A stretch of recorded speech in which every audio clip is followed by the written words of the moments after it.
Good morning, Bucknutters. Welcome to the Bucknuts Morning Five here on Friday, January 15th, 2021. I am Dave Biddle.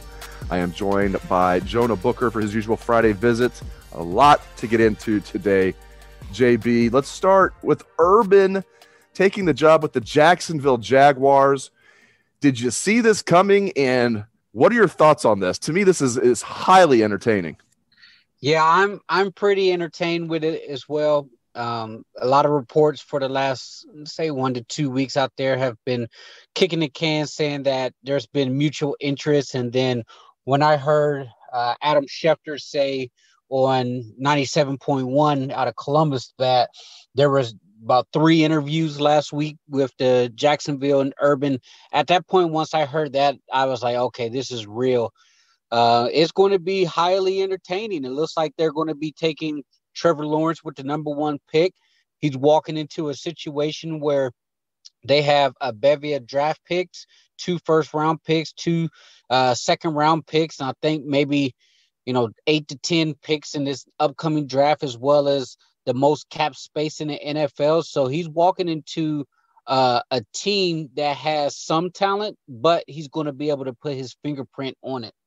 He will be reuniting with a couple of former Buckeyes. Andrew Norwell is on that team. Davon Hamilton is on that team. Maybe they'll draft some more Buckeyes. Yeah, they have the number 1 pick of the draft. That means they have the first pick of every round. They have extra draft picks both this year and in the future because of trades they made during the rebuilding process as it started. And they've got tons of cap space, as you said. I mean, this is interesting. Now, the track record of college coaches going to the NFL is less than good. The exceptions to the rule, Jimmy Johnson, of course, Pete Carroll, but Pete Carroll was a head coach in the NFL at 2 different stops before going to college and then going back to the NFL. So that's kind of not the same deal. I mean, Nick Saban's going to go down as the best college coach of all time. And he wasn't awful in the NFL, but he was an 8-8 coach. He was a 500 coach in the NFL. He's the best college coach ever. So I'm going to be rooting for him. It's highly entertaining.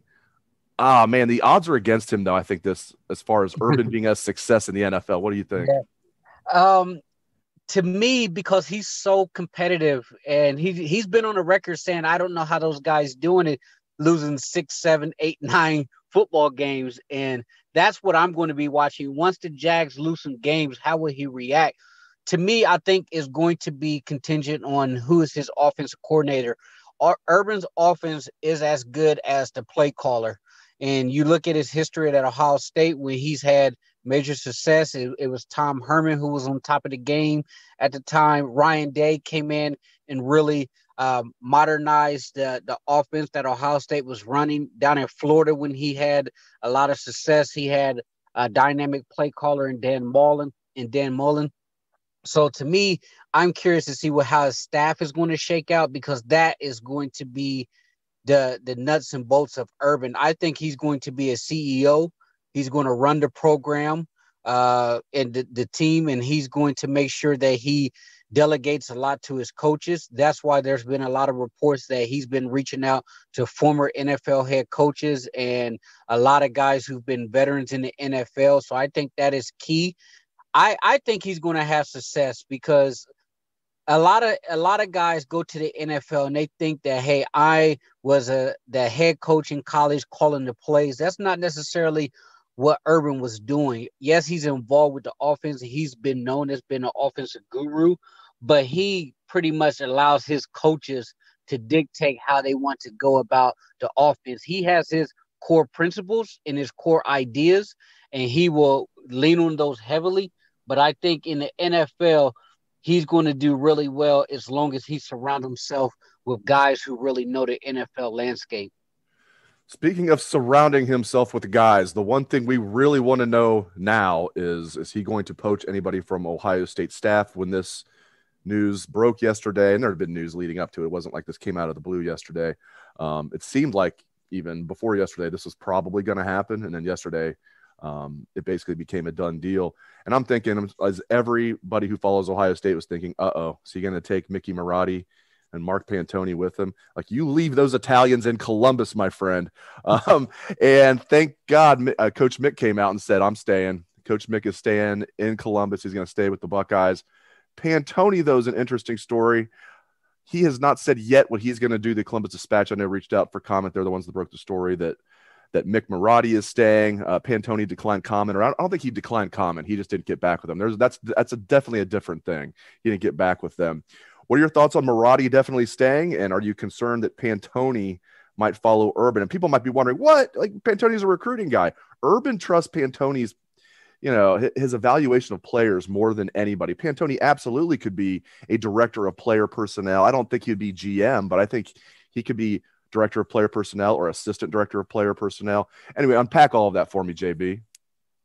Yeah, having Coach Mick stay, that's huge for the contingency of the Buckeyes. Just having that steady hand in the weight room and the strength and conditioning program remaining is humongous, because you ask any major college football coach and they will say your strength and conditioning coach is probably the most important coach on your staff. So having him staying is big for the Buckeyes, especially when you have a loaded young roster and a dynamic young recruiting class that's coming in, and he's going to need to mold those guys. Now, Pantoni, my selfishness say I really hope he stays, but I can see the draw in his situation, because, like you said, a director of player personnel in the NFL, that is a heck of a gig there. And if you're able to really draft well and pick up guys and have an eye for talent, you see it every year. Those type of guys parlay that gig into a GM job in the NFL, which is, you're talking about big time here. So Pantoni, the question is, does he want to remain in the college game, or does he want to progress his career to the next level? And if he wants to take his career to the next level, I think the NFL director of player personnel and urban staff would be the way to go. But fingers crossed, I hope he stays here in Columbus. He has an eye for talent. Right now, Ohio State is hot on the recruiting trail. If you look at the class that's coming in and the class that they're building for the 2022 class, it's on the pace of being historic, and he's been the architect of that. And right now, he is probably the most, as you said, with Coach Mitch, the two most important people in the Ohio State program besides Ryan Day. All right, you and I have not talked since Ohio State played Alabama in the national championship game. Didn't go quite as we wanted it to. I will quote the great Mike Krzyzewski here. Coach K said after Ohio State really beat them down a few years ago, quote, "Sometimes you kick ass, sometimes you get your ass kicked. Right now, our butts are a little sore," which is still one of the best quotes ever. It doesn't get like nearly enough credit when they do like the best quotes ever. That was the case. I woke up the next day. Normally I'd be like really, really, really sour about that loss. I wasn't even as mad as I thought. Sometimes you just get your butt kicked. Buckeyes were not at full strength, to say the least. Big Tom being down was huge. Togiai. Tyreek Smith out. That was big. He was coming off his best game as a Buckeye and was peaking, was becoming the player that you and I always thought he would be. Justin Fields less than 100%. And then how about Trey Sermon goes out the very first play of the game? I mean, but even at full strength, I don't think Ohio State wins that game. Alabama's so good. But your thoughts on the national championship game, Jonah? Yeah, it was – once Trey Sermon went down, I had that pit in my stomach, and I was like, uh-oh, here we go. I mean, nothing against Master Teague here, but the way Trey Sermon was running the ball and it was allowing that offensive line to start imposing their will and getting guys to the second level, that was Ohio State football. And once he went down, the offense really changed. I think it really shocked the team there. You can see it. The energy was kind of zapped when he went out the game. And he just brings another dynamic level that Master Teague doesn't have in this game. And like you said, I wasn't necessarily upset the next day. I was very thankful for the fact that this team got a crack at the bat for the national championship, considering we weren't going to have a season to begin with. And those guys fought. They earned it. They swung their bat as hard as they could. And hats off to that Alabama team. It was probably one of the best college football teams that a lot of people believe as far as offenses that you're going to see. A lot of people think the LSU offense last year that won the national championship with Joe Burrow, it was a once-in-a-lifetime offense. But the way Steve Sarkisian just schemed guys open was just beautiful to see. I mean, they play hard, they play clean, they're huge.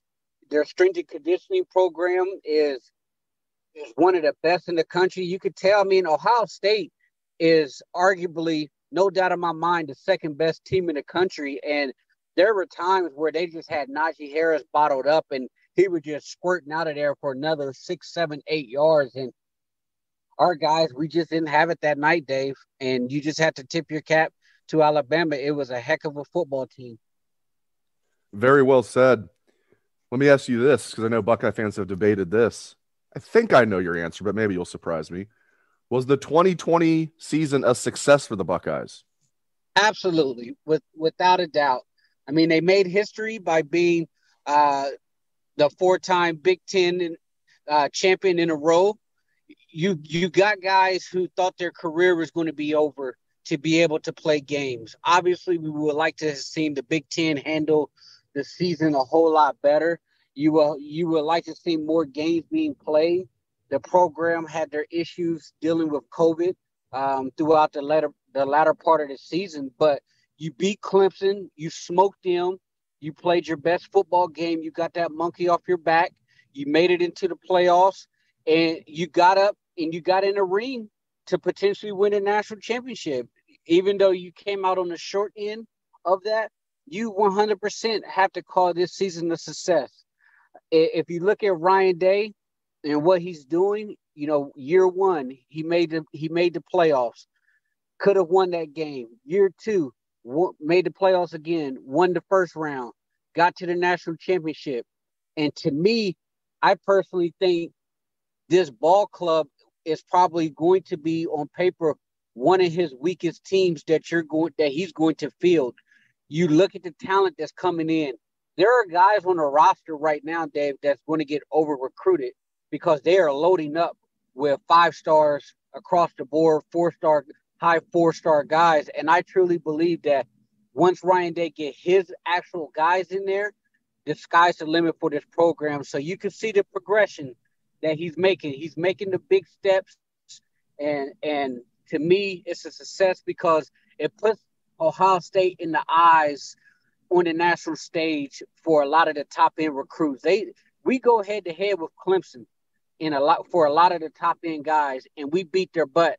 And we go head to head for Alabama. Yes, they got the best of us, but you know what? You can sell to some of these guys. Come to Ohio State to help us get over that hump to beat Alabama. So to me, I absolutely view this year as a major success for the program. I agree with you 100%. Very well said. All right, last thing. Let's look ahead to the 2021 Buckeyes. We're still waiting final word on whether certain guys will turn pro or come back. But regardless, they're going to lose a lot of guys, probably more than people realize, in my opinion. Where are you at on this 2021 team? Where are you at on Kerry Combs as D coordinator? Just how do you think the Buckeyes are going to be this coming season? They're going to be young, very inexperienced, especially at the quarterback position. That's going to be a major storyline, especially if they have spring football, because you have 3 highly regarded, highly recruited quarterbacks that's going to be battling it out. C.J. Stroud will obviously go into spring camp as the guy with the job to lose. I think the running back position is going to be another one to really keep an eye on. I really like the way Mayan Williams ran the football whenever he got his shot. I know a lot of people is not sold on Master T. Depending on what he does, if he comes back, he will be in the mix. Not saying that he's going to be the true starter, but he's going to get carries no matter what if he decides to come back. You have Travion Henderson and Evan Pryor coming in, two true freshmen who's going to be on campus early. So I think they're going to have an upgrade at the running back position as far as depth there. And then at the wide receiver, absolutely stacked, absolutely loaded. You're going to lose a lot with Chris Olave there, but with Garrett Wilson coming back, you're going to be solid in the tight end position. That's going to be something that I'm going to be watching if Rucker decides to go to the NFL, because I truly believe he's going to be an even better professional football player than he is a college football player. Not saying that he's bad at college, because he's awesome. It's just that Ohio State doesn't utilize their tight end as much as you see in the NFL game. Offensive line, solid. A lot of the one benefit is that this year, with guys being out with COVID, you were able to get a lot of reps for these younger guys. And you saw it up at Michigan State. They were absolutely nasty. And you look at the tackles, Paris Johnson and Nicholas Petit-Pereira, those guys, they'll be your tackles there playing some high-end football. So I feel good about the offense. Like I said, young, inexperienced at major positions, but the talent is absolutely there. And in the defense, to me, Dave, that's going to be your biggest question mark, because what will we have at corner? You're going to get Cam Brown back, and then Kerry Combs, what does he do with this defense? Because finishing where they finish as far as passing rank defense is totally unacceptable at Ohio State. I know we lost a lot of guys last year. I know there were injuries and rest or whatnot, but at the end of the day, this is Ohio State. You can't be finishing in the 120s in passing defense, especially when you're playing in the Big Ten. It's not like you're going against the air raid in the Big 12. So the defense, to me, that's going to be the major question mark. The one excuse that you read a lot on our board is, well, Kerry Combs didn't have spring football and they didn't know how they were going to do in the summer, and the system wasn't fully implemented. But to me, the scheme just did not sit well with me. Guys were giving cushions, basic fundamentals, Dave. I mean, I watched that Alabama game, and I'm screaming at the TV, it's going to be a slant. If you have a wide receiver lining up on the far hash, there's only one or two routes they can do, which is a slant or a go route.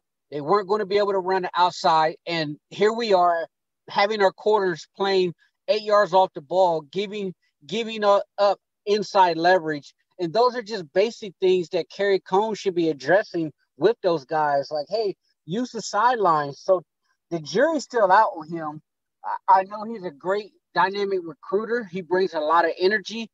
But to me, he has to get a whole lot better this next year. I'll give him this next year to really see what he can do, because there's some young talent coming in, and he's going to have to mold those guys and get them ready to play at the next level, because at the end of the day, you're only good as your weakest link. And if you can't get your guys to perform at a high level on the back end, it kills you. In today's modern game in college football, when you go against the big boys like Alabama and the Clemsons, where they have the capability to scheme guys open, you got to be able to have an answer.